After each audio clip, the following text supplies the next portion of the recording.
గౌరవనీయ కందుల దుర్గేష్ గారు.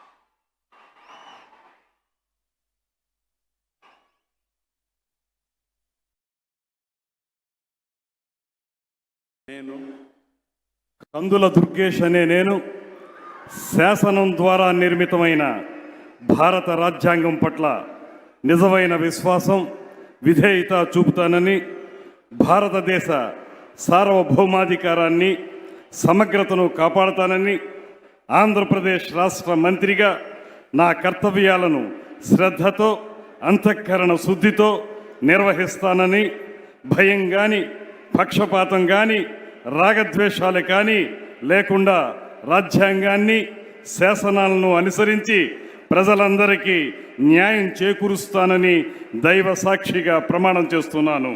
నేను కందుల దుర్గేష్ అనే నేను ఆంధ్రప్రదేశ్ రాష్ట్ర మంత్రిగా నా పరిశీలనకు వచ్చిన లేదా నాకు తెలియవచ్చిన ఏ విషయాన్ని, నా కర్తవ్యాలను సక్రమంగా నిర్వహించేందుకు అవసరమైన మేరకు తప్ప ప్రత్యక్షంగా కానీ పరోక్షంగా కానీ ఏ వ్యక్తికి లేదా వ్యక్తులకు తెలియపరచనని లేదా వెల్లడించనని దైవ సాక్షిగా ప్రమాణం చేస్తున్నాను.